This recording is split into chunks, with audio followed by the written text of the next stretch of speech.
안녕하세요. 별이 속삭입니다. 오늘은 캐나다 작가 루시 모드 몽고메리의 에밀리 시리즈 그 마지막 이야기 에밀리의 여정 1장부터 함께 하겠습니다. 이야기는 슈루즈버리 학교를 졸업한 에밀리가 다시 뉴문 농장으로 돌아오면서 시작됩니다. 어린 소녀였던 에밀리는 어느새 글을 쓰는 젊은 작가로 자라났고 그녀의 작품들이 하나둘 잡지에 실리기 시작합니다. 심지어 왕을 때린 여인이라는 작품을 소설로 출판하기도 하고요. 한편 그녀의 재능을 알아본 로열 양은 에밀리에게 뉴욕으로 함께 가보지 않겠느냐고 제안합니다. 더 넓은 세상, 더 큰 기회가 기다리는 곳이죠. 하지만 에밀리는 누군가의 도움에 기대기보다 자신이 사랑하는 이곳, 작가가 어린 시절을 보낸 곳이기도 하죠. 프린스 에드워드 섬의 뉴문에서 자기 힘으로 길을 만들어 가겠다고 마음을 정합니다. 그 사이 에밀리의 소중한 친구들, 일저와 페리, 그리고 테디 역시 각자의 미래를 향해 한 걸음씩 나아가며 조금씩 서로 다른 길로 흩어지기 시작합니다. 어린 시절을 지나 이제 막 자신의 삶을 선택해야 하는 시간 앞에 선 에밀리. 그녀의 여정은 과연 어떤 모습으로 펼쳐질까요? 지금부터 에밀리의 여정 1장 함께 들어보시겠습니다.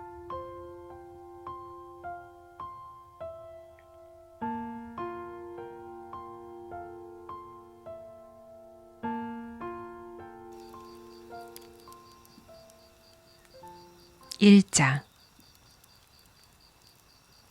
이제 밀크티는 끝. 에밀리 버드스타는 슈루즈버리의 고등학교 시절을 마치고 과거를 뒤로 한 채 불멸의 시간을 앞에 두고 뉴문으로 돌아왔을 때 이 문장을 일기에 적어두었다. 이 문장은 하나의 상징이었다. 엘리자베스 이모가 에밀리에게 가끔 특별히 허락하는 것이 아니라 당연한 일처럼 진짜 차를 마시게 했다는 것은 말 없이 에밀리가 잘하는 것을, 아니 이제는 다 컸다는 것을 인정했다는 뜻이었기 때문이다. 사실 다른 사람들은 이미 오래전부터 에밀리를 어른으로 여겨왔다. 특히 사촌 앤드루 머레이와 친구 페리 밀러는 그러했다. 두 사람 모두 에밀리에게 청혼했다가 그 수고의 대가로 경멸에 가까운 거절을 당했다. 이 사실을 알게 되었을 때 엘리자베스 이모는 더 이상 에밀리에게 밀크티를 마시게 해보아야 아무 소용이 없다는 것을 깨달았다. 그럼에도 불구하고 그때까지도 에밀리는 자신이 실크 스타킹을 신게 될 날이 과연 오기나 할지 전혀 기대하지 않고 있었다. 실크 패티코트라면 모를까? 그건 겉으로 드러나지 않는 물건이었고 유혹적인 바스락거림이 있기는 했지만 어찌어찌 참아줄 수 있을지도 몰랐다. 하지만 실크 스타킹은 달랐다. 그것은 명백히 부도덕한 물건이었다. 에밀리에 대해 아는 사람들이 잘 모르는 사람들에게 어딘가 신비로운 투로 그녀는 글을 써요 하고 속삭이곤 하던 그 에밀리는 뉴문의 숙녀들 가운데 한 사람으로 자연스럽게 받아들여졌다. 에밀리가 그곳에 온 뒤 7년이 흐르는 동안 뉴문에서는 아무것도 변하지 않았다. 찬장 옆에 새겨진 조각 장식은 여전히 같은 자리에서 이상한 에디오피아 실루엣 같은 그림자를 벽 위에 들이우고 있었고 그 그림자는 에밀리가 처음 그 집에 도착한 첫날 저녁 기쁨에 차서 바라보던 바로 그 자리에 똑같이 머물러 있었다. 그 집은 아주 오래전에 이미 자기 삶을 다 살아낸 집이었다. 그래서 조용했고 현명했고 조금은 신비로웠다. 조금은 엄격했지만 본질적으로는 매우 다정한 집이었다. 블레어 워터와 슈루즈버리 사람들 가운데에는 그곳이 젊은 여자에게는 너무 단조로운 환경이라며 에밀리가 로열 양이 제안한 뉴욕 잡지사 자리를 거절한 이를 몹시 어리석은 선택이라고 말하는 이들도 있었다. 그렇게 좋은 기회를 버리다니 무언가 될 수 있는 절호의 기회였는데. 그러나 에밀리는 자신이 무엇이 될 것인지에 대해 아주 분명한 생각을 가지고 있었다. 뉴문에서의 삶이 결코 지루하지 않을 것이라고 여겼고 그곳에 남기로 했다고 해서 알프스의 길을 오를 기회를 잃어버렸다고도 생각하지 않았다. 에밀리는 신의 권리로 이야기꾼들의 고귀하고 오래된 기사단에 속한 사람이었다. 수천 년 전에 태어났더라면 부족의 불가 주변에 앉아 사람들의 마음을 사로잡았을 것이다. 하지만 이 시대에 태어났기에 그녀는 수많은 인공적인 매개를 거쳐 자신의 청중에게 다가가야 했다. 그러나 이야기를 엮는 재료는 시대가 달라도 장소가 달라도 늘 같았다. 탄생과 죽음, 결혼과 스캔들, 이 세상에서 진정으로 흥미로운 일은 결국 이뿐이었다. 그래서 에밀리는 아주 단호하면서도 기쁘게 명성과 부를 향한 그리고 그것과는 또 다른 무언가를 향한 자신의 길에 본격적으로 나섰다. 에밀리 버드스타에게 글을 쓴다는 것은 세속적인 돈이나 월계관을 얻기 위한 일이 아니었다. 그것은 하지 않을 수 없는 일이었다. 아름답든 추하든 어떤 생각 하나가 글로 써질 때까지 그 생각은 에밀리를 괴롭혔다. 본능적으로 유머러스하고 극적인 그녀에게 삶의 희극과 비극은 매혹적이었고 펜을 통해 표현되기를 요구했다. 현실이라는 막 너머, 바로 그 너머에 놓인 잃어버렸지만 불멸의 꿈들의 세계가 형체를 얻고 해석되기를 바라며 그녀를 불렀다. 그 부름은 거부할 수도 없었고 거부해서도 안 되는 것이었다. 에밀리는 존재 그 자체에서 비롯된 젊음의 기쁨으로 가득 차 있었다. 삶은 끊임없이 그녀를 유혹하며 앞으로 불러냈다. 앞으로 힘겨운 싸움이 기다리고 있다는 것도 알고 있었고 블레어 워터의 이웃들을 계속해서 불쾌하게 만들게 되리라는 것도 알고 있었다. 그들은 에밀리에게 자기들의 부고를 써달라고 요구하다가 그녀가 낯선 단어 하나만 써도 잘난 척한다며 경멸적으로 말하곤 했기 때문이다. 거절 통지서가 수없이 쌓일 것이라는 것도 아무리 애써도 글이 써지지 않는 날들이 찾아오리라는 것도 알고 있었다. 편집자들이 늘 덧붙이는 작품의 가치와는 무관합니다 라는 말이 신경을 긁어 마리 바시키르체프를 흉내내어 똑딱거리며 사람을 조종하는 거실의 시계를 창밖으로 던져버리고 싶어질 날들도 자신이 한 일과 하려 했던 모든 일이 갑자기 시시하고 경멸스럽게 느껴질 날들도 삶의 시에는 산문만큼이나 진실이 담겨 있다는 자신의 근본적인 확신을 의심하게 될 날들도 신들이 던지는 그 우연한 한 단어의 메아리를 그토록 간절히 기다리던 순간들이 오히려 인간의 귀와 펜으로는 닿을 수 없는 완전함과 아름다움을 비웃듯 암시하며 그녀를 괴롭힐 날들도 있으리라는 것을 에밀리는 알고 있었다. 엘리자베스 이모가 자신의 글쓰기 열정을 용인할 뿐 결코 찬성하지 않는다는 것도 에밀리는 잘 알고 있었다. 슈루즈버리 고등학교에서의 마지막 2년 동안 엘리자베스 이모가 거의 믿기지 않는다는 표정으로 놀랄 만큼 에밀리는 시와 소설로 실제로 돈을 벌었다. 그 덕분에 이모의 태도는 용인으로 바뀌었다. 그러나 머레이 가문 사람들 가운데 그런 일을 한 이는 전에도 없었다. 그리고 언제나 엘리자베스 머레이 이모가 몹시 싫어하던 감정이 남아 있었다. 자신이 어떤 세계에서 배제되어 있다는 느낌이었다.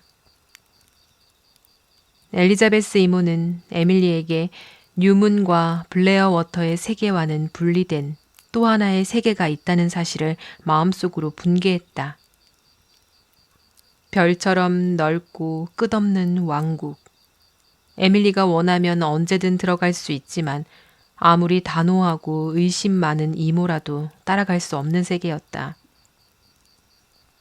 솔직히 말하면 에밀리의 눈이 그토록 자주 꿈꾸듯 아름답고 비밀스러운 무언가를 바라보고 있지 않았다면 엘리자베스 이모는 그녀의 야망에 조금 더 공감했을지도 모른다. 우리 중 누구도 유문에서 자기들만의 세계로 충분하다고 믿는 머레이 가문 사람들조차 문 밖에 남겨지는 것을 좋아하지는 않기 때문이다. 이미 뉴문과 슈르즈버리에서의 세월을 따라 에밀리를 지켜봐온 독자라면 그녀가 어떤 모습이었는지 대강은 짐작하고 있을 것이다. 하지만 에밀리가 이야기 속에 처음 등장하는 낯선 인물이라면 17이라는 마법 같은 문턱에 서서 황금빛 국화가 오래된 가을의 해안 정원을 밝히는 길을 걷고 있는 그녀의 모습을 한번 그려보아야겠다. 뉴문의 정원은 평온한 장소였다. 풍요롭고 감각적인 색채로 가득한, 그러면서도 놀라울 만큼 영적인 그림자가 깃든 마법의 정원이었다. 그 안에는 소나무와 장미의 향기가 있었고 벌들의 윙윙거림과 바람이 길게 울리는 소리, 푸른 대서양만에서 들려오는 낮은 웅성거림이 섞여 있었다. 그리고 언제나 정원 북쪽 오만한 존 설리번의 숲에서 들려오는 전나무들의 부드러운 한숨 같은 소리가 배경을 이루고 있었다. 에밀리는 그 정원에 있는 모든 꽃과 그림자와 소리, 그 안팎에 서 있는 아름답고 오래된 나무들을 사랑했다. 특히 그녀에게 각별한 나무들이 있었다. 남서쪽 구석에 모여선 야생 벚나무들, 세공주라 불리던 나무들, 개울길 옆에 서 있던 소녀 같은 야생 자두나무 하나, 정원 한가운데에 커다란 가문비 나무, 조금 떨어진 곳에 단풍나무와 소나무, 늘 명랑한 작은 바람들과 장난을 치듯 흔들리던 다른 쪽 구석의 사시나무, 그리고 오만한 존의 숲속에 늘어선 위험 있는 하얀 자작나무들까지. 에밀리는 자신이 나무가 많은 곳에서 산다는 사실이 늘 고마웠다. 오래전에 죽은 사람들의 손으로 심고 가꾼 조상의 나무들, 그 그늘 아래에서 수많은 기쁨과 슬픔이 오갔던 나무들 말이다. 에밀리는 가녀리고 순결해 보이는 젊은 아가씨였다. 머리카락은 검은 실크처럼 윤이 났고 회색빛이 도는 보라색 눈 아래에는 그늘이 드리워져 있었다. 그 그늘은 엘리자베스 이모가 도저히 용납하지 않을 시간까지 깨어 이야기를 완성하거나 줄거리의 뼈대를 짜고 난 뒤에는 더욱 짙고 매혹적으로 보이곤 했다. 입술은 선명한 붉은빛이었고 머레이 가문 특유의 작은 주름이 입가에 잡혀 있었다. 귀 끝은 요정 퍽을 닮아 약간 뾰족했다. 아마도 그 주름과 그 귀 때문에 어떤 사람들은 에밀리를 조금 고양이 같다고 생각했을 것이다. 턱과 목선은 더없이 고왔고 미소에는 장난기 같은 것이 숨어 있었다. 천천히 피어나다가 어느 순간 환하게 완성되는 미소였다. 그리고 프리스트 폰드의 낸시 프리스트 고모 할머니 같은 스캔들을 즐기는 노파가 공공연히 칭찬하던 발목도 있었다. 둥근 뺨에는 옅은 장밋빛이 배어 있었고 그 빛은 가끔 갑자기 선홍빛으로 짙어지곤 했다. 그 변화를 불러오는 것은 아주 사소한 것들이었다. 바다에서 불어오는 바람, 푸른 고원에 불현듯 스치는 풍경, 불꽃처럼 붉은 양귀비 한 송이, 아침의 마법 속에서 항구를 떠나는 하얀 돛담배들, 달빛 아래 은빛으로 물드는 바다의 물결, 오래된 과수원의 웨지우드 블루빛 매 발톱꽃, 혹은 오만한 존의 숲에서 들려오는 어떤 휘파람 소리 하나. 이 모든 것을 두고 에밀리가 예뻤느냐고 묻는다면 나는 확답할 수 없다. 블레어 워터의 미인들을 줄 세울 때 에밀리의 이름은 늘 빠져 있었으니까. 그러나 그녀의 얼굴을 한 번이라도 본 사람 중 그 얼굴을 잊은 사람은 없었다. 두 번째로 에밀리를 만나고서 어디서 본 얼굴 같은데 하고 더듬거린 사람도 없었다. 수많은 아름다운 여인들의 세대가 그녀 전에 있었다. 그들 모두가 에밀리에게 어떤 성격의 조각을 물려주었다. 그녀에게는 흐르는 물 같은 우아함이 있었고 그 물이 지닌 반짝임과 투명함도 있었다. 한 생각은 강풍처럼 그녀를 흔들었고 하나의 감정은 폭풍이 장미를 흔들 듯 그녀를 뒤흔들었다. 에밀리는 언젠가 죽게 된다 해도 도저히 죽을 수 있을 것 같지 않다고 말하게 되는 그런 생명력 넘치는 존재였다. 현실적이고 분별 있는 머레이 가문의 배경 속에서 에밀리는 다이아몬드 같은 불꽃으로 빛나고 있었다.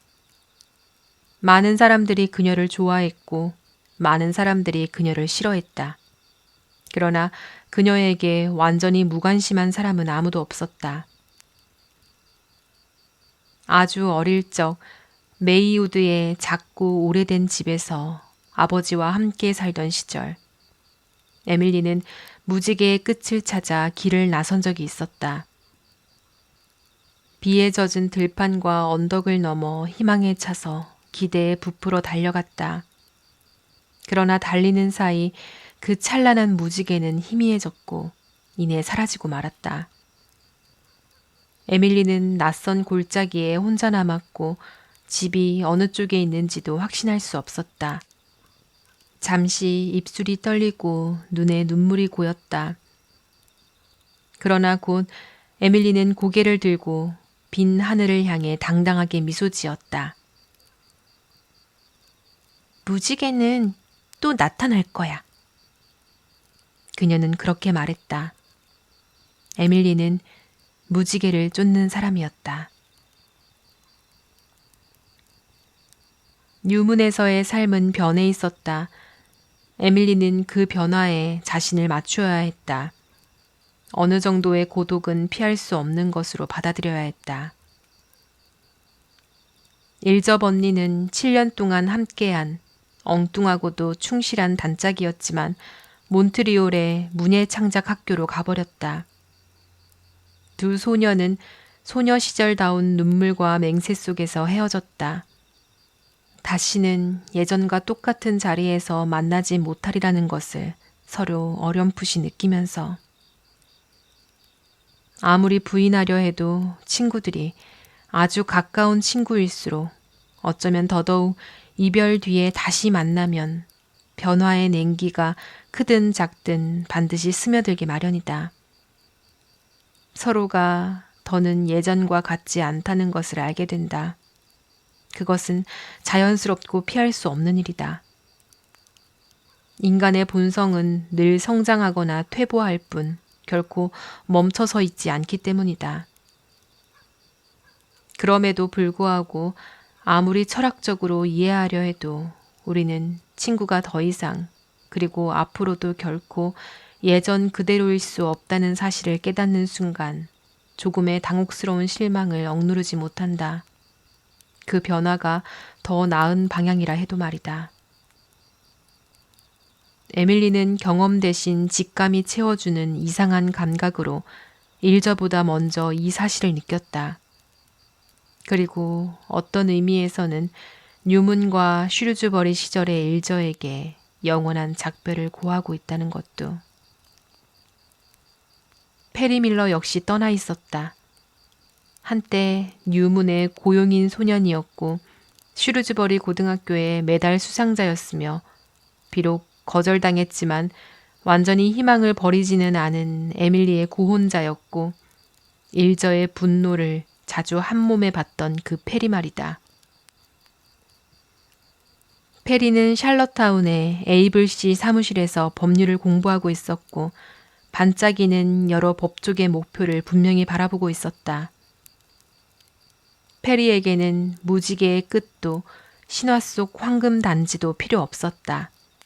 그는 자기가 원하는 것이 어디에 있는지 알고 있었고 그것이 도망가지 않을 것이라는 것도 알고 있었다. 그래서 곧장 그곳을 향해 가고 있었다. 사람들은 그가 결국 그 목표를 손에 넣으리라고 믿기 시작했다. 생각해보면 에이블씨 사무실의 법률 서기와 캐나다 대법원 판사석 사이의 간극은 그 같은 서기와 항구 옆 스토브파이프 타운의 맨발 소년 사이의 간극보다 결코 크지 않았다. 무지개를 쫓는 기질은 텐시 패치의 테디 켄트에게 더 많이 깃들어 있었다. 테디 역시 떠날 예정이었다. 몬트리올의 디자인 학교로. 테디는 무지개를 쫓는 일이 지닌 기쁨과 유혹, 그리고 절망과 고통을 이미 오래전부터 알고 있었다. 그는 북쪽의 길고 황홀한 여름 해질녘, 보랏빛 하늘 아래 뉴문 정원에서 떠나기 전 마지막 저녁을 보내며 에밀리에게 말했다. 설령 우리가 끝내 찾지 못한다 해도 그걸 찾으려 애쓰는 과정 속에서 찾아냈을 때보다 더 나은 무언가가 있어. 하지만 우리는 찾을 거야. 에밀리는 세 공주 중 막내의 끝 위에서 반짝이던 별을 올려다보며 말했다. 테디가 무심코 사용한 우리라는 말에는 에밀리를 전율하게 만드는 어떤 의미가 담겨 있었다. 에밀리는 늘 자기 자신에게 정직했고 테디 켄트가 이 세상 누구보다도 자기에게 더 큰 의미를 지닌 존재라는 사실을 부정하려 들지 않았다. 그렇다면 자기는 테드에게 어떤 존재일까? 그에게 자신은 얼마나 큰 존재일까? 아니면 아무것도 아닐까? 에밀리는 모자를 쓰지 않았고 작은 노란 국화들이 별처럼 모인 장식을 머리에 꽂고 있었다. 옷차림을 고르기 전 한참을 고민한 끝에 연노랑 실크 드레스를 선택했다. 스스로 보기에는 아주 잘 어울린다고 생각했지만 테디가 알아채지 못한다면 그게 무슨 소용일까? 테디는 언제나 에밀리를 너무도 당연하게 여기는 것 같았다. 에밀리는 속으로 약간 반항적인 생각을 했다.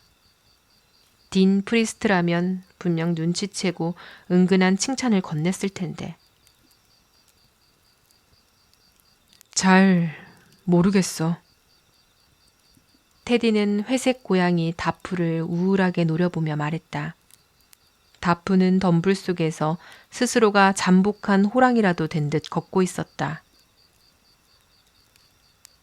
정말 모르겠어. 이제 막 떠날 준비를 다 했는데 오히려 마음이 가라앉아. 혹시 난 정말 아무 가치 있는 일도 해내지 못하는 건 아닐까? 그림 조금 그린다 한들 그게 무슨 대수겠어. 특히 새벽 3시에 잠 못 이루고 누워있을 때는. 그 기분 알아. 에밀리는 고개를 끄덕였다. 어젯밤에도 몇 시간이나 이야기를 붙잡고 있다가 절망적으로 결론 내렸어. 난 결코 글을 쓸 수 없을 거고 애써봤자 소용없고 정말로 가치 있는 일은 아무것도 못할 거라고.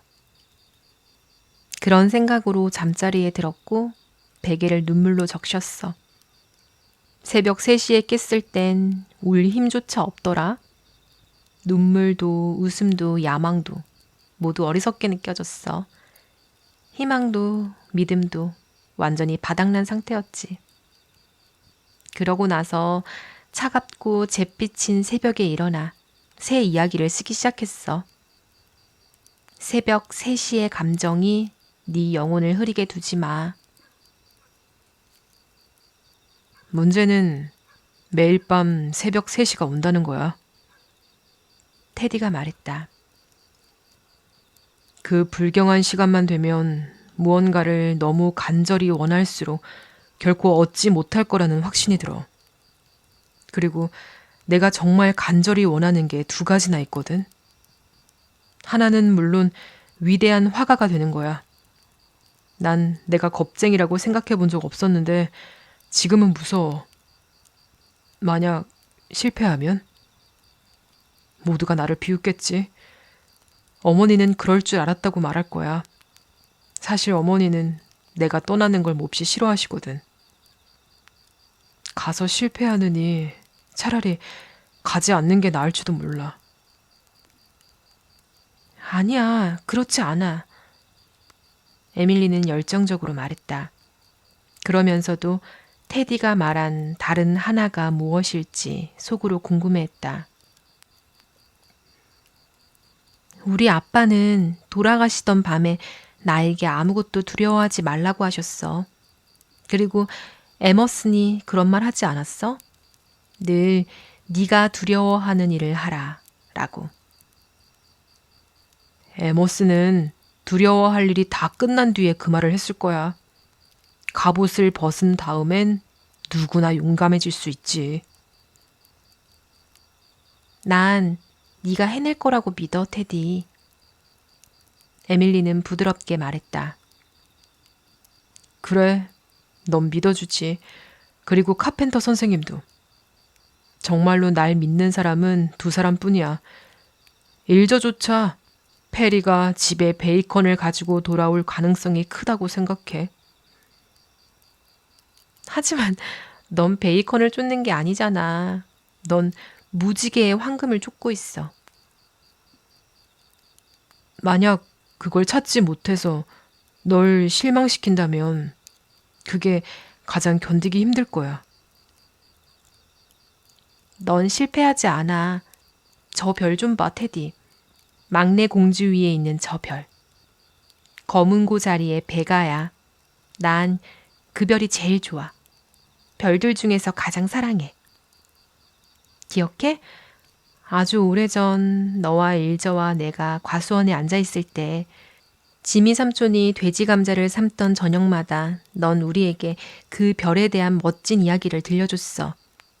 그리고 이 세상에 오기 전에 그 별에서 살았던 자기 삶에 대해서도. 그 별에는 새벽 3시가 없었지. 그때 우리는 얼마나 태평하고 걱정 없는 꼬마들이었는지. 테디는 중년의 근심 많은 사람이 젊은 시절의 무책임함을 그리워하듯 회상에 잠긴 목소리로 말했다. 약속해줘. 에밀리가 말했다. 네가 그 별을 볼 때마다 내가 네 편이라는 걸 진심으로 믿고 있다는 걸 기억해줘. 그럼 너도 약속해 줄래? 테디가 말했다. 네가 그 별을 볼 때마다 나를 떠올리겠다고. 아니, 이렇게 하자. 우리가 서로 약속하자. 그 별을 볼 때마다 언제나 서로를 떠올리기로. 어디에 있든 살아있는 동안 내내. 약속할게. 에밀리는 전율하며 말했다. 그녀는 테디가 그렇게 바라보는 순간을 사랑했다. 낭만적인 약속이었다. 그 약속이 무슨 의미를 지니는지는 에밀리도 알지 못했다. 그녀가 아는 것은 테디가 떠난다는 사실, 삶이 갑자기 텅 비고 차갑게 느껴진다는 것, 오만한 존의 숲에서 나무 사이로 스며드는 항구의 바람이 몹시도 서글프게 들린다는 것, 여름이 가고 가을이 왔다는 것, 그리고 무지개 끝에 황금 단지는 아주 먼 언덕 어딘가에 있다는 것뿐이었다. 왜 자기는 별 이야기를 꺼냈을까? 왜 어스름과 전나무 향기와 가을 해질녘의 잔광은 사람들로 하여금 이렇게 어리석은 말을 하게 만드는 걸까?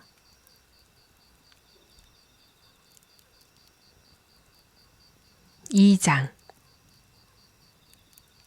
11월 18일 유문에서 오늘 마치우드 12월호가 도착했어. 내 시 날아오르는 황금이 실려 있었지. 이 일은 일기에 적어둘 만하다고 생각했어. 내 시가 혼자서 한 페이지를 통째로 차지했고 거기다 사파까지 붙었거든. 내 작품이 이렇게 대접받은 건 처음이었어. 물론 시 자체는 꽤나 시시한 편일지도 몰라. 카펜터 선생님은 내가 읽어주자 콧방귀만 뀌었고 어떤 평도 하지 않았어. 카펜터 선생님은 애매한 칭찬으로 혹평하는 법은 없지만 침묵으로 아주 통렬하게 혹평할 줄은 알아. 그래도 잡지에 실린 내 시는 꽤 점잖아 보였어. 대충 읽는 사람이라면 뭔가 의미가 있는 시라고 착각할지도 몰라. 사파를 넣자고 생각해준 훌륭한 편집자에게 축복이 있기를. 그 덕분에 내 자존심이 꽤나 단단해졌어. 하지만 사파 자체가 그렇게 마음에 들지는 않아. 그 화가는 내가 말하려던 걸 전혀 이해하지 못했더라. 테디였다면 훨씬 잘 그렸을 텐데. 테디는 디자인 학교에서 아주 잘해나가고 있어. 그리고 검은 고자리의 배가는 매일 밤 눈부시게 빛나고 있어. 테디가 그 별을 볼 때마다 정말로 나를 떠올리는지 문득 궁금해졌어. 아니면 아예 보지도 못하는 걸까? 몬트리올의 전등 불빛이 별을 다 가려버리는 건 아닐까? 테디는 일저를 자주 만나는 것 같아. 그 커다란 낯선 도시에서 서로를 알고 있다는 건 두 사람 모두에게 참 다행스러운 일이겠지. 11월 26일 오늘은 눈부시게 아름다운 11월 오후였어. 여름처럼 온화했고 가을처럼 달콤했지. 난 연못 묘지에 앉아 한참 동안 책을 읽었어. 엘리자베스 이모는 그런데 앉아있는 게 아주 섬뜩하다며 로라 이모에게 내 안에 음울한 기질이 있는 게 아닌지 걱정된다고 했어. 하지만 난 전혀 그렇게 느끼지 않아.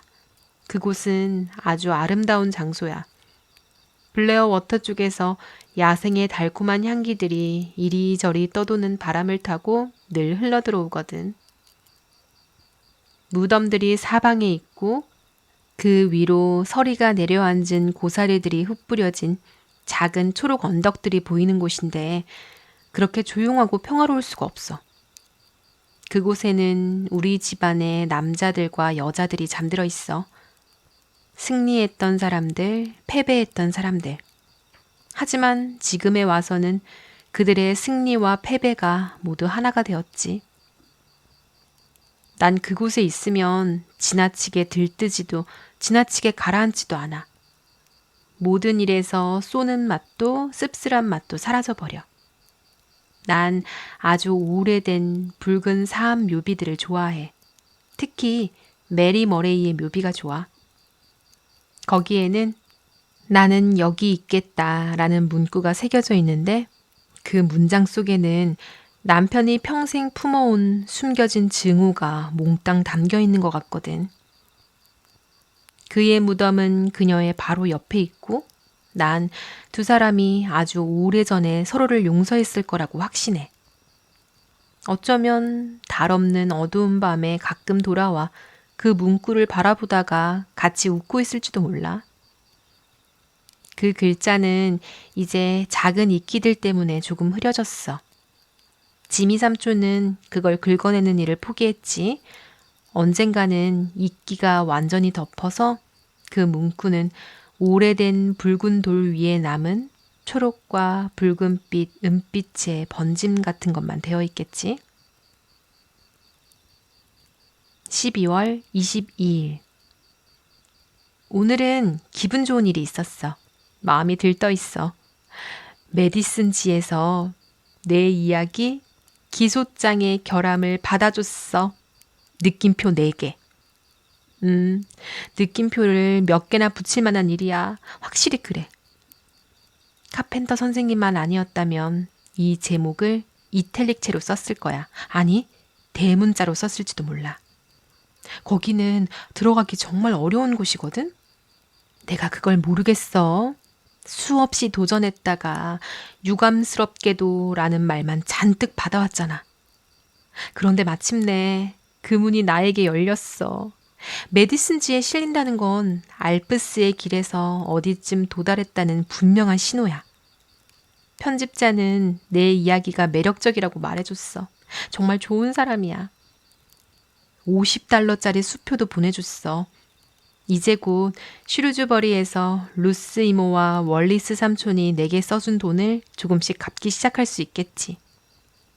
엘리자베스 이모는 늘 그렇듯 그 수표를 의심스러운 눈으로 바라봤지만 이번에는 처음으로 은행에서 정말 현금으로 바꿔줄지 묻지 않았어.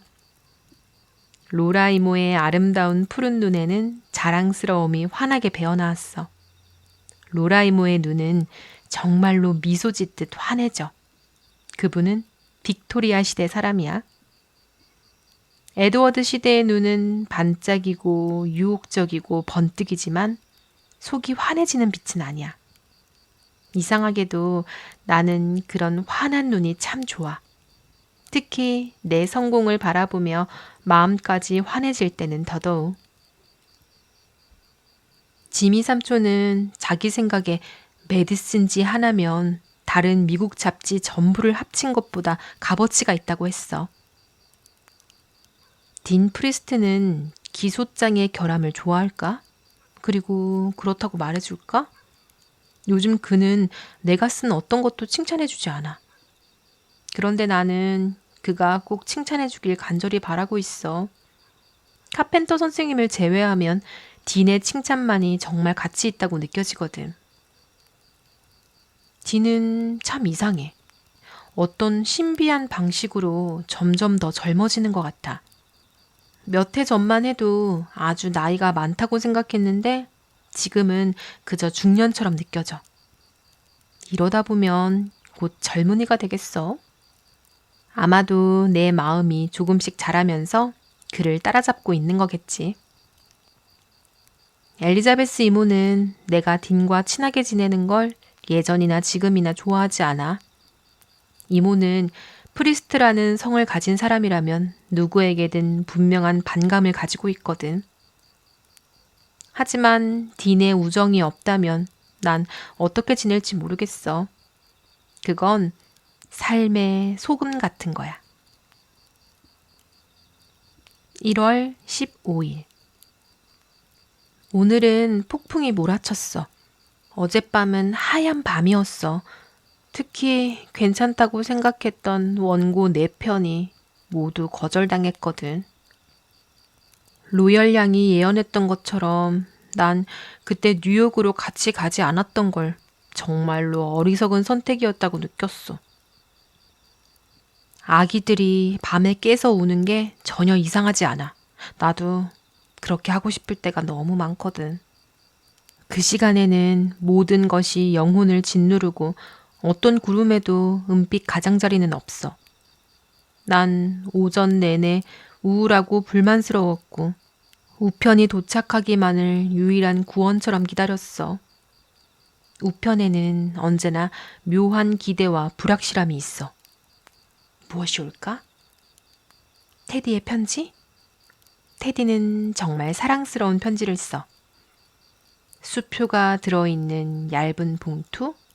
아니면 또다시 거절된 원고들을 웅변하듯 보여주는 두툼한 봉투? 일저의 매력적인 낙서 같은 편지? 아무것도 아니었어. 대신 데리폰드에 사는 먼 친척인 뷰라 그랜트에게서 화가 잔뜩 난 편지가 왔어. 내 이야기 습관의 노예들이 널리 읽히는 캐나다 농업신문에 실렸는데 자기가 그 이야기 속에 등장한다고 생각한 거야. 그녀는 쓴소리 가득한 편지에서 항상 나를 응원해왔던 오랜 친구를 내가 굳이 건드렸어야 했냐고 묻고 자기는 신문에서 조롱당하는데 익숙하지 않다며 앞으로는 공공매체에서 자기를 풍자의 표적으로 삼지 말아달라고 했어. 뷰라는 글 쓰는 재주도 꽤 있는 편이야. 그래서인지 편지 속 어떤 말들은 나를 아프게 했고 어떤 부분들은 몹시 화가 나게 했어. 난 그 이야기를 쓸 때 뷰라를 단 한 번도 떠올린 적이 없어. 케이트 아주머니라는 인물은 완전히 상상 속 인물이거든. 그리고 설령 뷰라를 떠올렸다고 해도 절대로 이야기 속에 넣지 않았을 거야. 그녀는 너무 평범하고 어리석거든. 그리고 내가 나름대로 생생하고 재치있고 유머러스한 노부인으로 그리고자 했던 케이트 아주머니와는 전혀 닮지 않았어. 하지만 뷰라는 엘리자베스 이모에게도 편지를 보냈고 우리 집안은 큰 소동이 벌어졌어. 엘리자베스 이모는 내가 무고하다는 걸 믿지 않았어.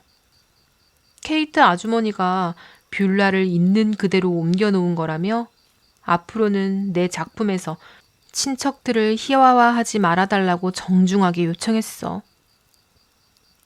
엘리자베스 이모의 정중한 요청이 얼마나 무서운지 난 잘 알고 있어. 엘리자베스 이모는 가장 위험 있는 태도로 말했어. 그건 어떤 머레이도 해선 안 되는 일이란다. 친구들의 특이함으로 돈을 버는 것 말이지.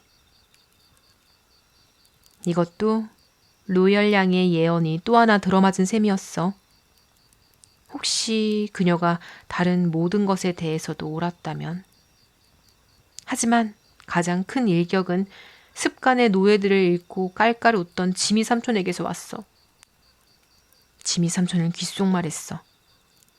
뷰라는 신경 쓰지 마, 아가. 아주 잘 썼더라.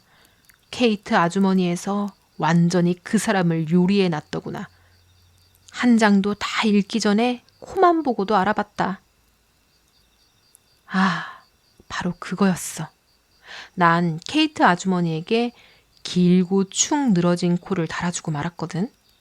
뷰라의 코가 길고 늘어진 것도 부인할 수 없고 이보다 더 명백한 정황 증거로도 사람이 교수형을 당한 적은 있어. 아무리 절망적으로 나는 뷰라를 떠올린 적이 없다고 말해도 소용없었어. 지미 삼촌은 그저 고개를 끄덕이며 또 웃었지. 그럼 조용히 하는 게 좋아. 그런 건 조용히 넘기는 게 제일이야. 이 모든 일에서 가장 아픈 건 만약 케이트 아주머니가 정말로 뷰라 그랜트와 닮았다면 내가 하려던 일을 형편없이 실패했다는 뜻이니까. 그래도 지금은 이 일기를 쓰기 시작했을 때보다 기분이 훨씬 나아졌어. 마음속에 쌓여있던 분노와 반항과 낙담을 꽤 많이 털어냈거든. 아마 일기의 가장 큰 쓸모는 바로 이거겠지. 2월 3일. 오늘은 대단한 날이었어. 원고가 3편이나 채택됐거든. 게다가 한 편집자는 이야기 몇 편을 더 보내달라고까지 했어. 물론 편집자가 먼저 이야기를 보내달라고 하는 건 난 어쩐지 싫어. 부탁받지도 않은 원고를 보내는 것보다 훨씬 더 견디기 힘들어. 그렇게 해서 보냈다가 되돌아오면 그 굴욕감은 비교도 안 되게 커. 수천 킬로미터는 떨어진 편집실 책상 뒤에 어떤 막연한 존재에게 원고를 보내는 것과는 전혀 달라. 그리고 난 이제야 확실히 알겠어. 난 주문받은 이야기를 쓸 수가 없어. 그건 정말 악마 같은 일이야. 얼마 전에도 한번 해보려고 했거든. 영피플의 편집자가 이런저런 조건을 붙여 이야기를 써달라고 했어. 그래서 썼지. 그랬더니 원고를 돌려보내면서 몇 가지 흠을 지적하고 고쳐달라고 했어. 난 다시 써보려고 했어. 쓰고 고치고 바꾸고 끼워 넣고 또 고치다 보니 내 원고는 검은 잉크, 파란 잉크, 빨간 잉크가 뒤섞인 미친 누더기처럼 돼버렸어. 마침내 부엌 난로 덮개를 들고 처음 쓴 이야기와 그 모든 변주들을 통째로 불 속에 던져 넣었어. 이제부터는 내가 쓰고 싶은 것만 쓸 거야. 그리고 편집자들은 알아서들 하라지. 오늘 밤에는 오로라도 떠 있고 희미한 새 달도 떠 있어. 2월 16일. 오늘 내 이야기 농담의 값어치가 홈 먼슬리에 실렸어. 하지만 표지의 목차에서는 내 이름은 나와 있지 않고 그저 그 외의 사람들 가운데 하나였어. 그래도 균형은 맞춰졌어. 걸후드 데이지에서는 다가오는 해에 널리 알려지고 인기 있는 작가 중 한 사람으로 이름이 올라갔거든. 지미 삼촌은 그 편집자 서문을 대여섯 번은 읽은 것 같아. 땔감을 쪼개면서도 널리 알려지고 인기 있는 하고 중얼거리는 소리가 들렸어. 그러고는 모퉁이 가게에 가서 나에게 새 지미북을 하나 사왔어. 난 알프스의 길에서 새 이정표 하나를 지날 때마다 지미 삼촌이 이렇게 새 지미북으로 축하해준다는 걸 알고 있어. 그래서 나는 내 노트를 스스로 사본 적이 없어. 그랬다간 지미 삼촌 마음이 상할 테니까.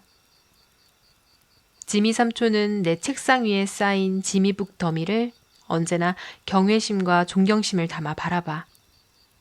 그 안에 적힌 뒤죽박죽한 묘사들과 인물들, 자잘한 조각들 속에 온갖 멋진 문학이 잠들어 있다고 굳게 믿고 있거든. 나는 항상 딘에게 내 이야기를 읽게 해. 어쩔 수가 없어. 그는 늘 아무 말도 하지 않거나 아니면 아무 말보다도 더 나쁜 형식적인 칭찬만 남기고 돌려주는데도 말이야. 언젠가부터 나는 딘에게 내가 제대로 된 걸 쓸 수 있다는 걸 인정받고 싶다는 생각에 사로잡혀 버렸어.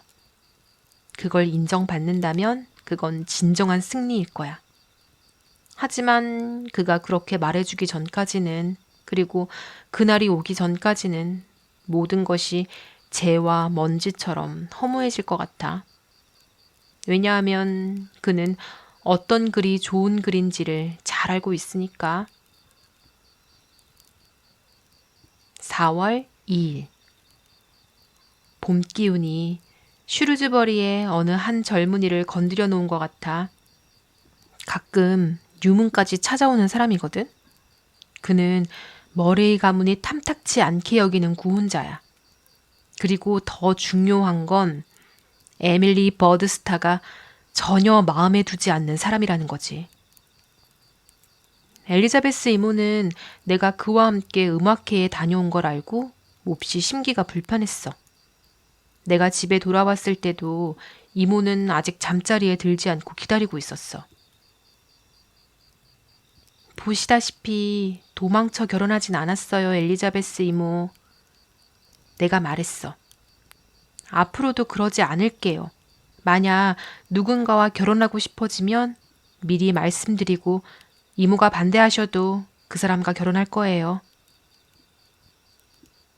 엘리자베스 이모가 그 말을 듣고 조금이라도 마음이 편해졌는지는 잘 모르겠어. 엄마는 도망쳐서 결혼했거든. 그리고 엘리자베스 이모는 유전을 굳게 믿는 사람이니까. 4월 15일. 오늘 저녁에는 언덕 위로 올라가 달빛 아래에서 실망의 집 주변을 서성거렸어. 실망의 집은 37년 전에 지어졌어. 정확히 말하면 절반쯤만 지어졌지. 끝내 오지 않은 한 신부를 위해서였거든. 그 집은 그날 이후로 그대로 남아있어. 판자로 막힌 채, 미완성인 채, 마음이 부서진 채. 일어나야 했지만 끝내 일어나지 못한 일들에 소심하고 버림받은 유령들이 그 집을 떠돌고 있는 것 같아. 난 그 집이 늘 너무 불쌍해. 한 번도 본 적 없는 가엾은 눈들, 기억조차 갖지 못한 눈들 말이야. 그 눈들로는 단 한 번도 집안의 불빛을 내다본 적이 없어. 아주 오래전, 딱 한 번, 난로불이 잠깐 비쳤을 뿐이야. 그 집은 충분히 아늑한 작은 집이 될 수 있었어. 숲이 우거진 언덕에 바짝 기대어 앉아서 주변에 어린 가문비 나무들을 끌어당겨 자기 몸을 가리든 말이야. 따뜻하고 다정한 집, 성격 좋은 집 말이야. 모퉁이에 새로 짓고 있는 톰 샘플의 집처럼은 아니었을 거야. 그 집은 성질이 고약해 보여. 여우처럼 얄밉고 눈은 작고 팔꿈치는 뾰족해.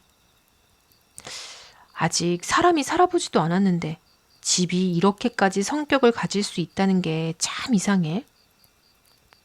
아주 오래전 테디와 내가 어린아이였을 때 우리는 창문 판자 하나를 뜯어내고 그 집 안으로 들어가 벽난로에 불을 피웠어. 그리고 거기에 앉아서 우리의 인생을 계획했지. 우리는 바로 그 집에서 함께 살아갈 생각이었어.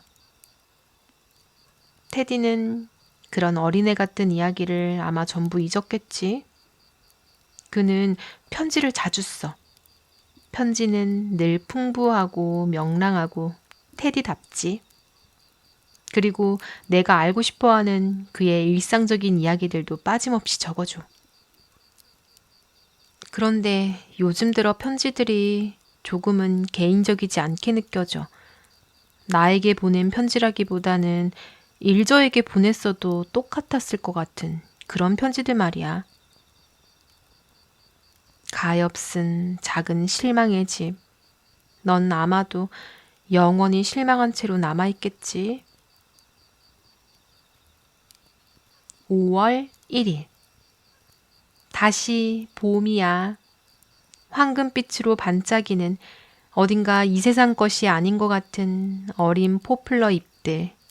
은빛과 연보라빛의 모래 언덕 너머로 끝없이 물결치는 바다. 겨울은 믿기지 않을 만큼 빠르게 지나가 버렸어. 끔찍하고 새까만 새벽 3시의 밤들과 외롭고 기운 빠지던 해질녘들이 있었는데도 말이야. 디는 곧 플로리다에서 돌아올 거야. 하지만 테디도 일저도 이번 여름에는 집으로 오지 않아. 그 사실 때문에 난 요 며칠 하얀 밤을 한두 번 보냈어. 일저는 연안 지방으로 가서 이모를 방문할 거래. 예전에 한 번도 자기에게 관심을 보인 적 없던 이모를 말이야.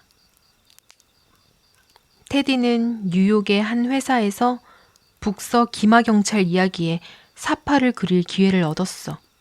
그래서 먼 북쪽으로 가서 휴가 내내 스케치를 해야 한대. 물론 그에게는 정말 멋진 기회야. 그치만 테디가 블레어워터에 오지 못해서 조금이라도 아쉬워하는 기색만 보였더라면 나도 전혀 서운하지 않았을 텐데. 하지만 테디는 그러지 않았어. 글쎄, 블레어워터와 이곳의 옛 생활은 이제 테디에게 이미 다 끝난 옛날 이야기일지도 몰라. 난 일저와 테디가 여름 내내 여기 있을 거라는 기대에 내가 얼마나 많이 의지하고 있었는지 미처 알지 못했어. 그 희망이 겨울 동안에 몇 번의 힘든 순간을 얼마나 버티게 해줬는지도.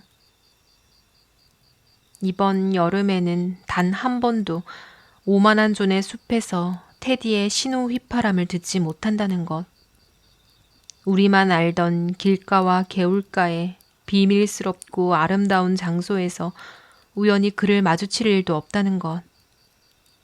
사람들 속에서 어떤 일이 벌어졌을 때 우리만 알아보던 그 전율 어린 눈빛을 주고받을 일도 없다는 걸 생각하니 삶에서 모든 색이 사라져버리는 것 같아. 그저 빛바랜 누더기 같은 것만 남은 채로. 어제 우체국에서 켄트 부인을 만났어. 그분은 좀처럼 말을 거는 법이 없는데 어제는 걸음을 멈추고 말을 걸더라.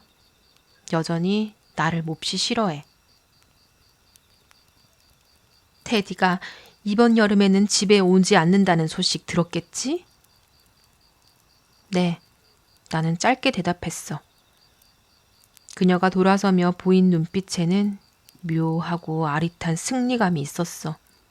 난 그 의미를 알아봤어. 테디가 그녀를 보러 집에 오지 않았다는 사실 때문에 그녀는 몹시 불행하지만 그가 나를 보러도 오지 않는다는 점에서는 은근히 기뻐하고 있었거든. 그건 그녀가 보기에 테디가 나에게는 아무런 마음도 없다는 확실한 증거였겠지. 글쎄, 아마 그녀 말이 맞을지도 몰라. 그래도 봄인데 완전히 침울해질 수는 없잖아. 그리고 앤드류가 약혼을 했어. 에디 숙모가 전적으로 마음에 들어하는 아가씨와 말이야. 내가 직접 골랐어도 이보다 더 만족할 수는 없었을 거예요. 오늘 오후 에디 숙모는 엘리자베스 이모에게 그리고 내 쪽을 향해 이렇게 말했어. 엘리자베스 이모는 쌀쌀맞게 축하했어. 아니, 축하한다고 말했지. 로라 이모는 조금 울었어.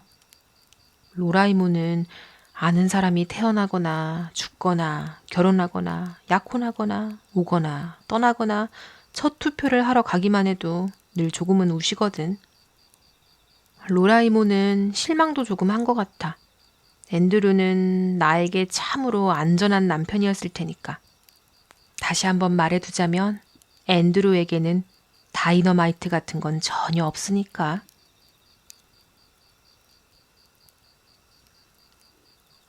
3장. 처음에는 아무도 카펜터 선생님의 병세를 심각하게 여기지 않았다. 그는 지난 몇 해 동안 류머티즘 발작을 여러 번 겪어왔고 그때마다 며칠간 쉬기만 하면 다시 일어나 쩔뚝거리며 학교로 돌아오곤 했다. 그러면 그는 늘 그렇듯 냉소적이고 신랄했으며 혀끝에는 새로운 날이 서 있었다. 카펜터 선생님이 보기에 블레어워터 학교에서의 가르침은 예전 같지 않았다. 이제는 시끄럽고 철없고 존재감 없는 아이들 뿐이라는 것이 그의 평이었다. 학교 안에는 2월 페브리얼이나 수요일 웬스데이조차 제대로 발음할 수 있는 아이 하나 없다고 그는 말했다. 체에다 대고 수프를 끓이려 드는 것 같군. 그는 퉁명스럽게 말했다. 테디와 일저와 페리와 에밀리, 학교에 생기를 불어넣어 주던 그 네 학생은 모두 떠나 있었다.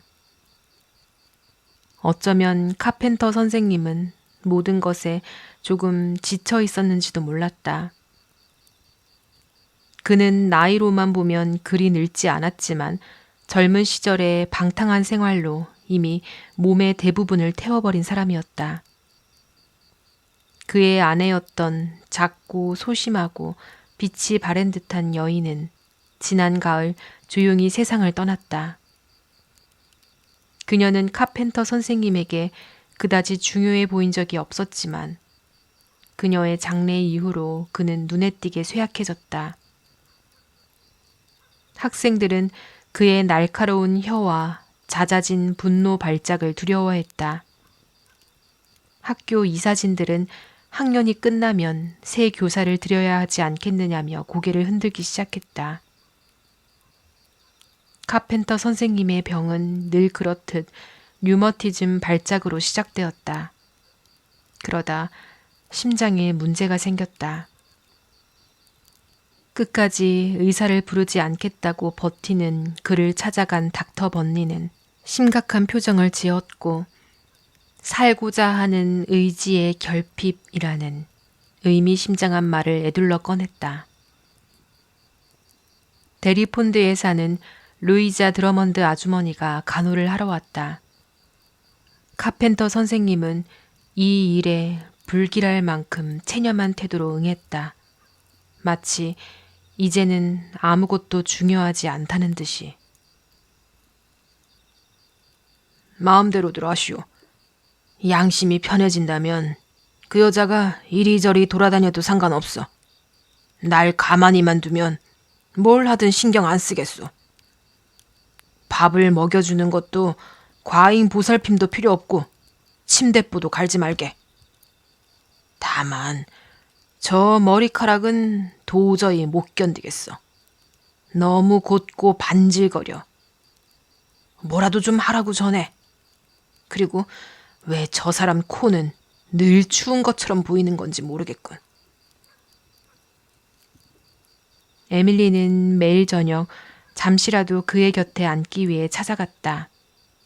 그는 자기를 보러 오는 사람 가운데 에밀리만을 반겼다.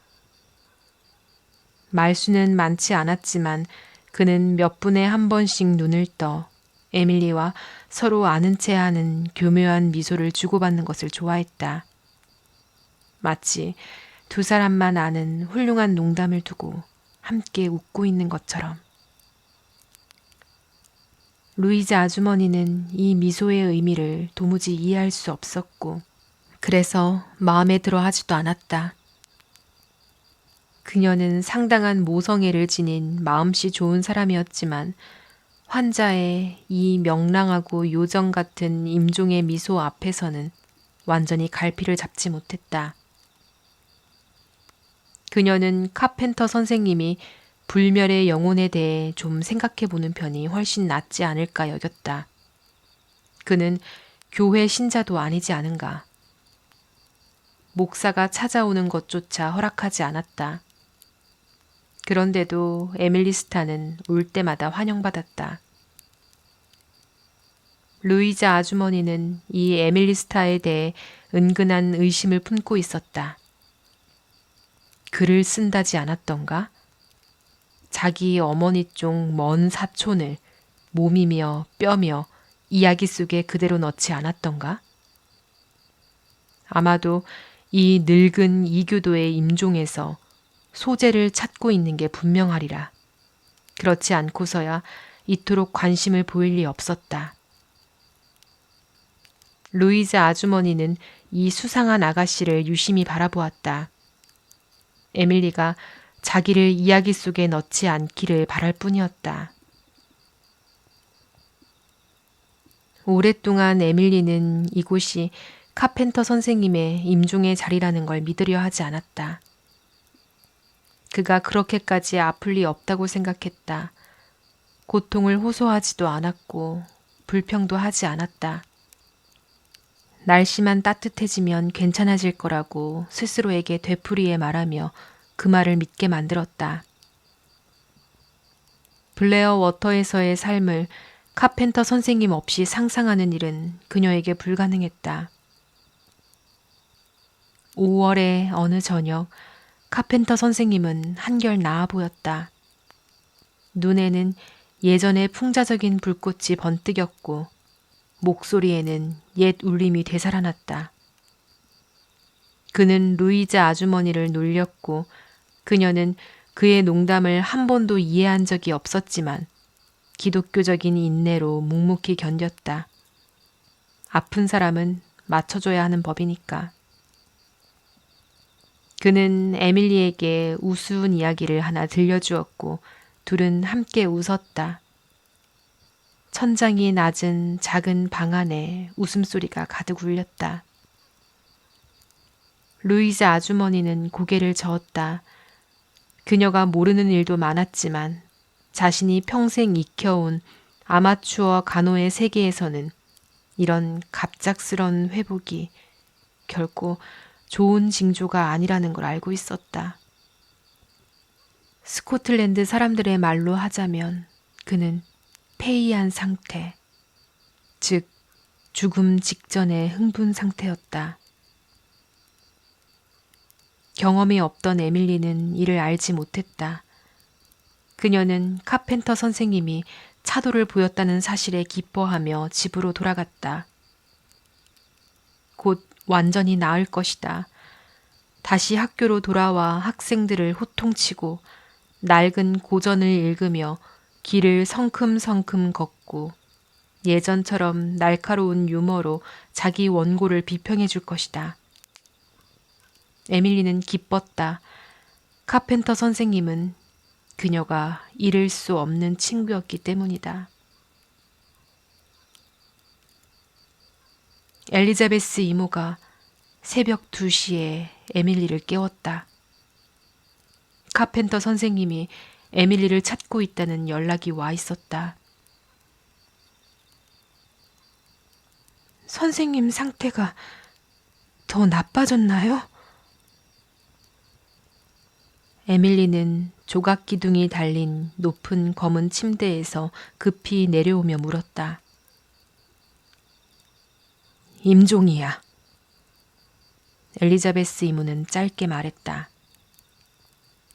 닥터 번니가 아침까지는 버티지 못할 거라고 했어. 에밀리의 얼굴에 스친 무엇인가가 엘리자베스 이모의 마음을 움직였다. 에밀리, 그분에게는 이게 더 나은 일 아닐까? 이모는 드물게 부드러운 목소리로 말했다. 그는 늙었고 지쳐 있었어. 아내도 떠났고 학교도 내년에 다시 맡기지 않을 거야. 노년은 몹시 외로웠을 테지. 죽음은 그의 가장 좋은 친구야. 전 제 자신을 생각하고 있어요. 에밀리는 목이 메어 말했다. 에밀리는 어둡고 아름다운 봄밤을 지나 카펜터 선생님의 집으로 갔다. 루이자 드러먼드 아주머니는 울고 있었지만 에밀리는 울지 않았다. 카펜터 선생님은 눈을 뜨고 그녀를 향해 예전 그대로의 교묘한 미소를 지었다. 눈물은 안 돼.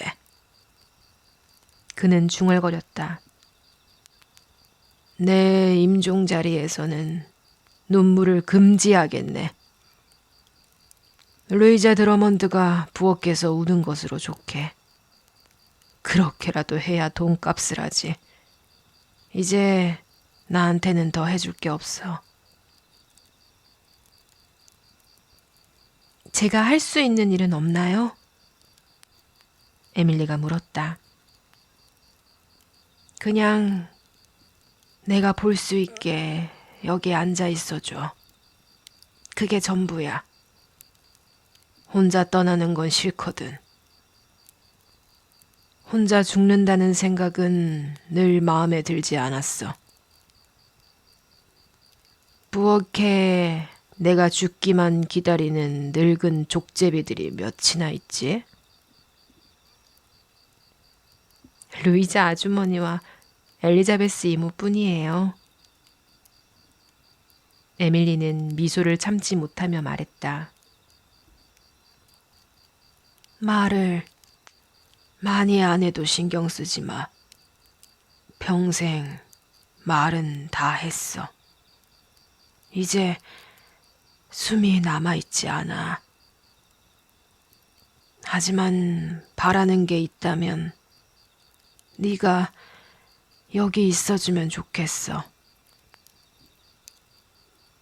카펜터 선생님은 눈을 감고 다시 침묵에 잠겼다. 에밀리는 조용히 앉아 있었다. 새벽이 밝아오며 창문이 휘어지자 그 앞에 앉은 에밀리의 머리는 부드러운 어둠의 형체로 보였다. 변덕스러운 바람에 유령 같은 손길이 그녀의 머리카락을 스쳤다. 열린 창 아래 화단에서 6월 백합의 향기가 스며들었다. 음악보다도 달콤한 잃어버린 옛 세월의 모든 향기를 담은 듯한 잊히지 않은 향기였다. 멀리서 같은 키에 가늘고 검은 전나무 두 그루가 은빛 새벽 하늘을 배경으로 고딕 성당의 쌍둥이 첨탑처럼 떠올랐다. 그 사이에 희미한 늙은 달이 저녁 초승달처럼 아름답게 걸려 있었다. 그 아름다움은 이 기이한 밤샘 속에서 에밀리에게 위안이자 힘이 되었다. 무슨 일이 닥치든 무엇이 오든 이런 아름다움은 영원한 것이었다. 이따금 루이자 아주머니가 들어와 노인을 살폈다. 카펜터 선생님은 그 방문들을 의식하지 않는 듯 했지만 아주머니가 나가면 언제나 눈을 뜨고 에밀리에게 윙크를 보냈다. 에밀리는 자기도 모르게 윙크로 답하고 있었다. 죽음의 자리에서 윙크를 주고받다니. 머레이 가문의 피가 흐르는 그녀로서는 조금 스스로가 놀라울 지경이었다. 엘리자베스 이모가 보았다면 뭐라고 했을까? 제법이군, 꼬마. 카펜터 선생님은 두 번째 윙크 뒤에 중얼거렸다. 네가 있어서 좋아. 3시쯤 되자 그는 조금 불안해 보였다. 루이자 아주머니가 다시 들어왔다. 썰물 때까지는 돌아가시지 않을 거야. 그녀는 엄숙한 속삭임으로 에밀리에게 설명했다. 그 미신 같은 소리는 집어치우시오. 카펜터 선생님은 또렷하고 크게 말했다. 나는 썰물 따위 상관없이 내가 원할 때 죽겠소.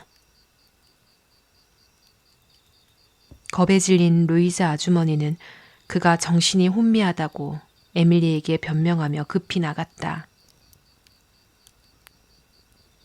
괜한 말을 한 것을 용서해라. 카펜터 선생님이 말했다. 저 여자를 놀래켜서 내보낼 수밖에 없었어. 저 늙은 여자가 여기서 내 죽음을 지켜보고 있게 둘 수는 없었거든. 평생 써먹을 이야깃거리나 하나 만들어줄 뻔했지. 그래도 좋은 사람이긴 해. 너무 좋아서 나를 지루하게 하지. 아기가 없어. 사람에게는 아기 한 꼬집이 필요한 법이야. 그게 풍미를 살리는 소금이지. 잠시 침묵이 흐른 뒤 그는 진지하게 덧붙였다. 문제는 요리사가 대개 소금을 너무 많이 넣는다는 거야. 미숙한 요리사지. 몇 겁의 영혼을 지나면 좀 나아지겠지만. 에밀리는 그가 정말로 횡설수설하는 게 아닐까 생각했지만 그는 그녀를 향해 미소 지었다. 여기 있어줘서 고마워, 작은 친구. 여기 있는 게 싫지는 않지? 싫지 않아요. 에밀리는 말했다. 머레이 감은 사람이 아니오라고 하면 그건 진짜 아니오지. 다시 침묵이 흐른 뒤 카펜터 선생님은 이번에는 누군가에게라기보다 혼잣말처럼 말하기 시작했다. 떠나가는 거야. 새벽 너머로 샛별을 지나서. 예전엔 무서울 줄 알았어. 그런데 무섭지 않아. 이상하지. 에밀리, 곧 몇 분만 지나면 내가 얼마나 많은 걸 알게 될지 생각해봐. 살아있는 누구보다도 현명해지겠지. 난 늘 알고 싶었어. 짐작은 싫었거든. 삶에 대한 호기심은 끝났어. 이제는 죽음이 궁금해. 곧 진실을 알게 될 거야. 추측은 끝. 그리고 내 생각이 맞다면 난 다시 젊어질 거야. 젊다는 게 무슨 뜻인지 넌 상상도 못할 거야. 그의 목소리는 다시 흐릿한 중얼거림으로 가라앉았다가 뚜렷해졌다. 에밀리, 약속해줘. 누구를 기쁘게 하려고 글을 쓰지 않겠다고. 오직 자기 자신을 위해서만 쓰겠다고. 에밀리는 잠시 망설였다. 그 약속은 무엇을 의미하는 걸까? 약속해. 카펜터 선생님은 간절히 속삭였다. 에밀리는 약속했다. 그래. 그는 안도의 한숨을 쉬며 말했다. 그걸 지켜. 그러면 괜찮을 거야. 모두를 만족시키려는 건 헛수고야. 비평가들을 만족시키려는 것도. 자기 모자 아래서 살아. 리얼리즘 어쩌고 하는 아우성에 끌려가지 말고. 소나무 숲도 돼지우리만큼이나 현실적이야. 그리고 훨씬 기분 좋은 곳이지. 언젠가는 도달할 거야. 네 안에는 본질이 있어. 그리고 세상의 모든 걸 말하지는 마. 그게 요즘 문학의 문제야. 신비와 절제를 잃어버렸거든. 또 하나 말하려던 게 있었는데 생각이 안 나는군.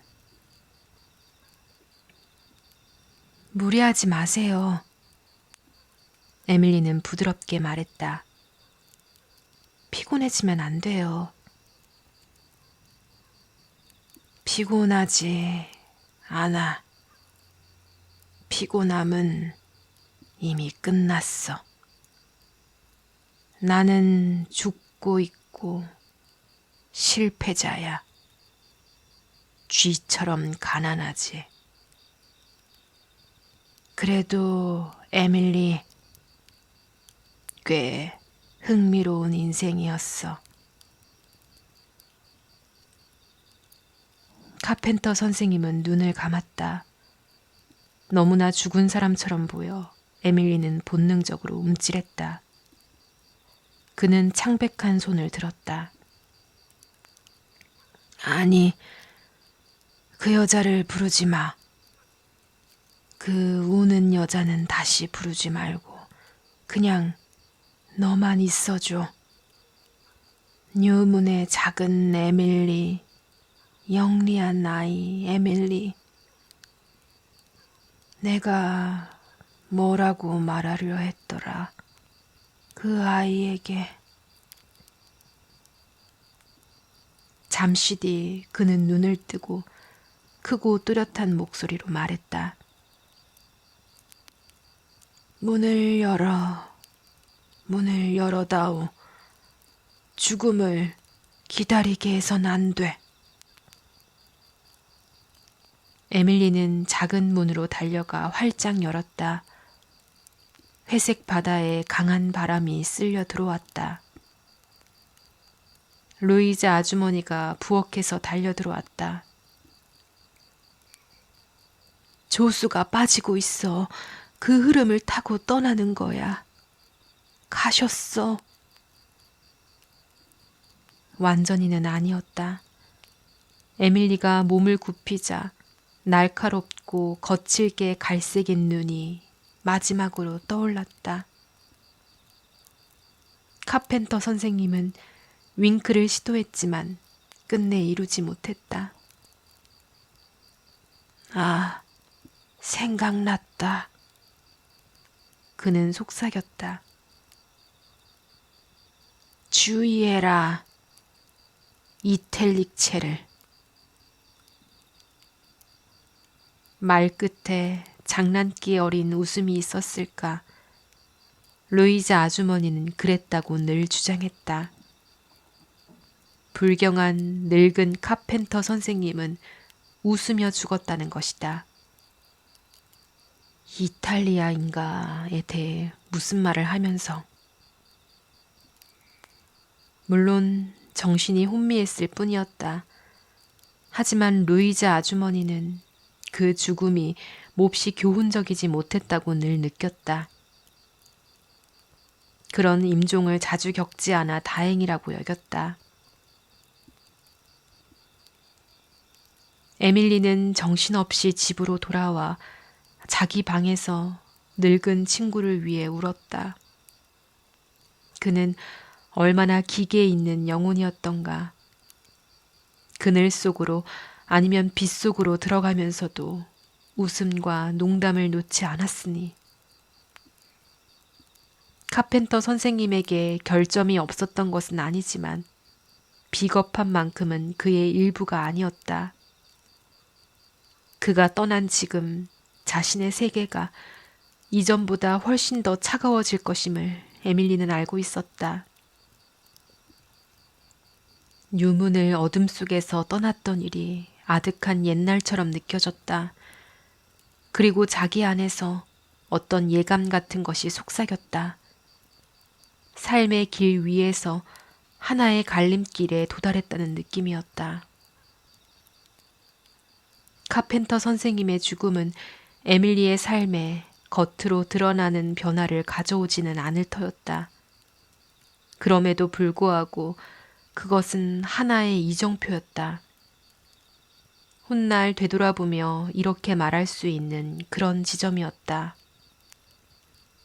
그 지점을 지나고 나서 모든 것이 달라졌다. 에밀리는 평생을 두고 이런 식으로 자라왔던 것 같았다. 몇 달, 몇 해 동안은 조용히 아무 변화 없이 걸어가다가 어느 순간 갑자기 자신이 낮은 천장의 과거를 벗어나 이전보다 훨씬 넓은 영혼의 새로운 성전에 들어서 있음을 깨닫는 식으로. 언제나 처음에는 변화가 주는 서늘함과 상실의 감각이 함께 따랐지만